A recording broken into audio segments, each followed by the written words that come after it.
Streakers, it is the day before Thanksgiving and feeling absolutely wonderful. Air outside is a little bit crisp. You can feel winter in the air. There's been a little bit of a snow flurry here, but not too significantly.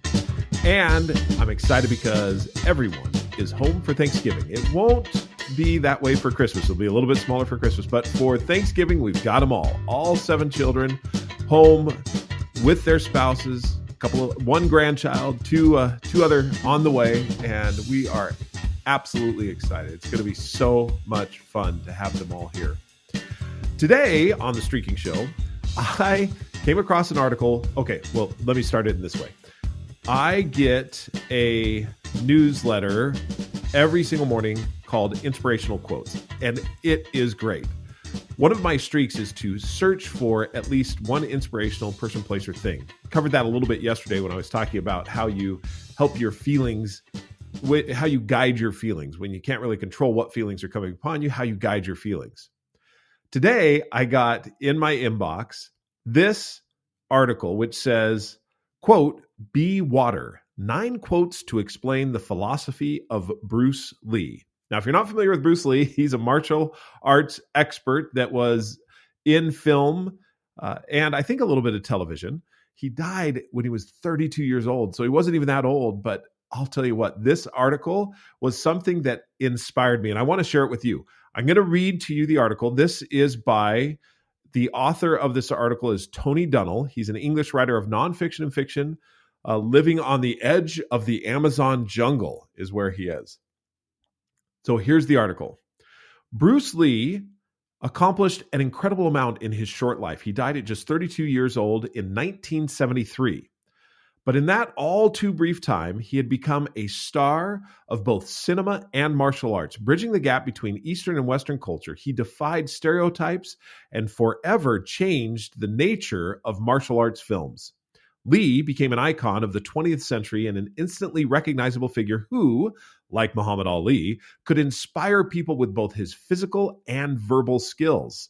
Bruce Lee was a philosopher as well as a fighter. He studied Asian and Western schools of thought at the University of Washington, where he developed an eclectic philosophy that influenced all parts of his life.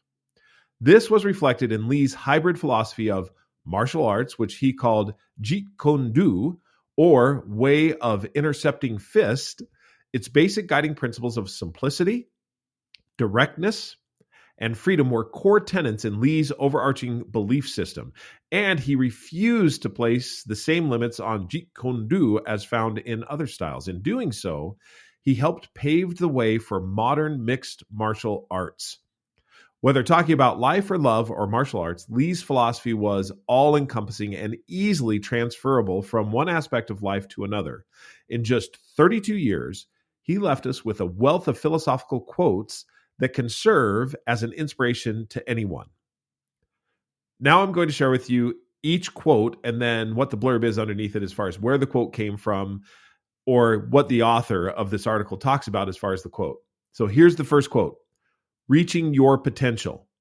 Quote, "Ever since I was a child, I've had this instinctive urge for expansion and growth. To me, the function and duty of a quality human being is the sincere and honest development of one's potential." Bruce Lee was born in Chinatown, San Francisco on November 27, 1940.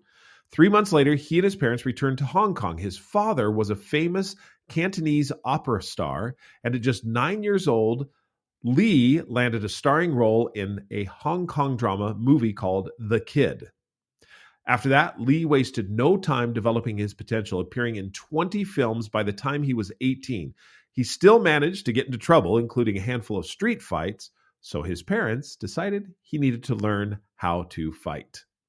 So that was the narrative after the first quote. A couple of little interjections on my part here. The sincere and honest development of one's potential, which is the quality human being. When you look at setting streaks, what you're doing is looking at the honest development of your potential. You're looking at who you want to be and then saying to yourself, okay, how can I become that particular person?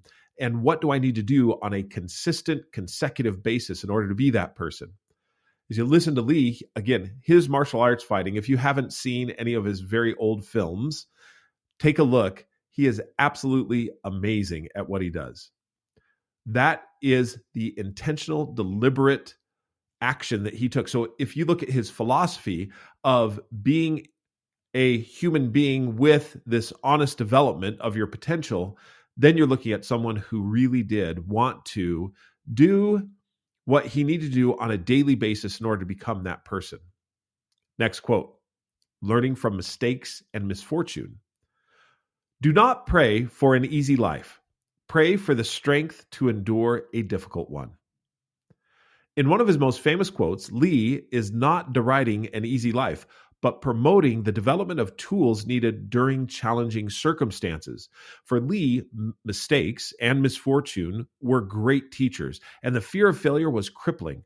In his book, Tao of Jeet Kong Du, Lee wrote, "Don't fear failure, not failure, but low aim is the crime. In great attempts, it is glorious even to fail." So here now we have another one of reaching. When you want to reach for something that's higher or stretch higher than what you have previously, you'll need a floor to stand on. And some of the greatest effort comes from standing on the floor of your streaks. That's what you can do to reach and aim. If you don't have the floor of your streaks, it becomes very difficult. And that difficulty makes it so that you really can't get to where you want to go. So what you do is you set the floor to be able to stand on in order to reach for anything that you want to do. That's the difference between a streak and a goal. A streak is the floor. The goal is what you reach for. You're looking for that particular end or that height that you're reaching. And honestly, sometimes you'll fail. That's what it says. In great attempts, it is glorious, even to fail. Then he says this about no limits. Quote, I'm not in this world to live up to your expectations, and you're not in this world to live up to mine. If you always put limits on everything you do, physical or anything else, it will spread into your work and into your life. There are no limits. There are only plateaus, and you must not stay there. You must go beyond them. The concept, that was the end of the quote. Now for the article, for what the author wrote, the concept of being limitless was a core tenet of Lee's art and his life, both in terms of personal development and personal freedom. And for Lee, limitlessness was a state of mind. He said, quote, have a mind that has no dwelling place, but continues to flow ceaselessly and ignores our limitations and our distinctions. Now, a couple of commentary from me. One of my core tenets in life is that the only limits on life are the limits that we place on ourselves. Sometimes that can bother a few people. I know when I've talked to Jamie about it, she's like, that just seems to set me off a little bit because the only limits in life are the limits we place on ourselves means that we have the opportunity to overcome anything. And that can be a heavy responsibility when you look at it. It certainly can. However, when you look at it and say, the only limits in life are the limits I place on myself, some of those limits are necessary and good as you look at being a moral person and someone who is civil in a civil country, doing things that will allow you to progress deliberately and intentionally, forgiving those who hurt or harmed you in some way.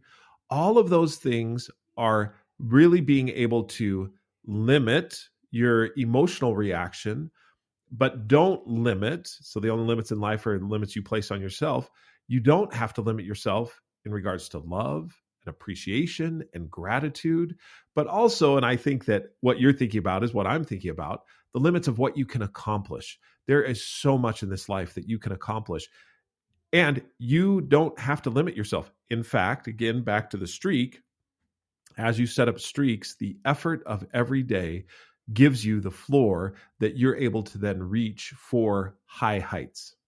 And this one really, this next quote, which I'm going to do right now, also plays into the whole streaking methodology. Simplicity.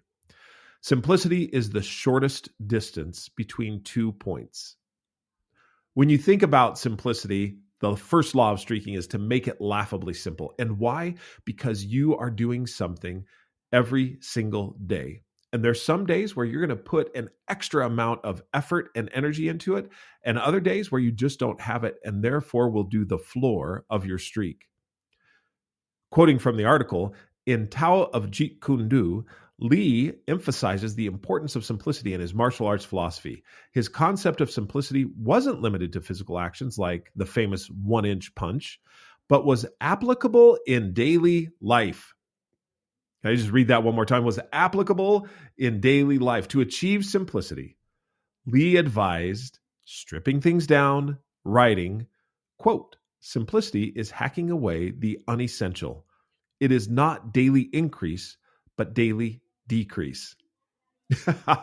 You talk about streaking and what it is that you can do as far as laughably simple, really cutting away all of the extra fat and getting down to what is the core thing that I need to do every single day. And that can be in any number of areas. When you put it in that context and see that simplicity really does establish what it is you need to do in life, it frees you. It makes you be able to see things in a whole different way. Belief systems. Man, and this is a quote from Lee, the living creature, the creating individual is always more important than any established style or system.